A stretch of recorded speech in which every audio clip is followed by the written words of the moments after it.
Hi, எல்லோரும் எப்படி இருக்கீங்க? இன்றைக்கி நம்ம நிறைய ஹெல்த் பெனிஃபிட்ஸ் இருக்கக்கூடிய கொள்ளை சட்னியாகவும் ரசமாகவும் சின்னவங்கள்லேருந்து பெரியவங்க வரைக்கும் எல்லாருக்கும் பிடிச்ச மாதிரி எப்படி செய்யலான்னு பார்க்கலாம்.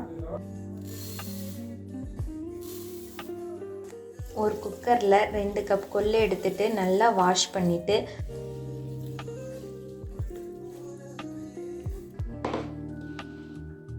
தக்காளி,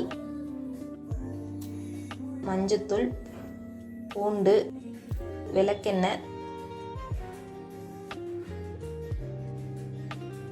தண்ணி ஊற்றிட்டு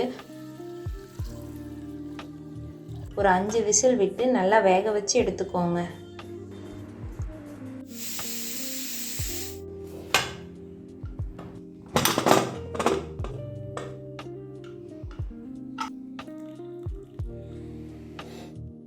இப்போ ரசம் வைக்கிறதுக்கு தனியாக ஒரு பாத்திரத்தில் தண்ணியை வடித்து வச்சுக்கோங்க.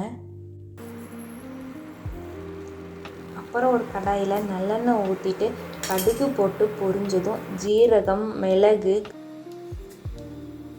கருவேப்பிலை, வரமிளகாய், சின்ன வெங்காயம்,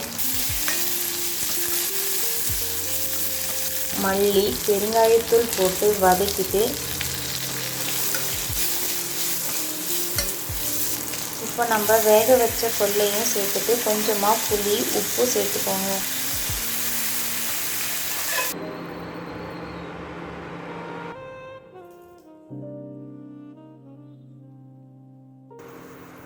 நான் மிளகாய் சேர்க்க மறந்துட்டேன், அதான் எண்ணெயில் லைட்டாக வதக்கி சேர்த்துக்கிறேன்.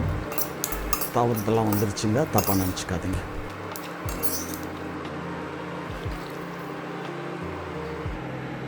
இப்போ நல்லா ஆறுனதும் ஒரு மிக்ஸி ஜாருக்கு மாற்றிட்டு நல்லா கொரப்பாக அரைச்சி எடுத்துக்கோங்க.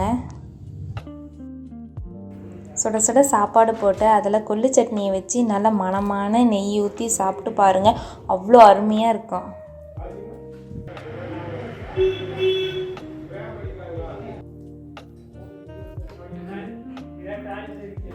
அடுத்து கொள்ளு ரசம் வைக்கலாம். அதுக்கு ஒரு கடாயில் எண்ணெய் ஊற்றிட்டு அதில் கடுகு பொரிஞ்சதும் நுணுக்கின ஜீரகம், மிளகு, பூண்டு, கருவேப்பிலை, வரமிளகாய் போட்டு தாளிச்சிக்கலாம்.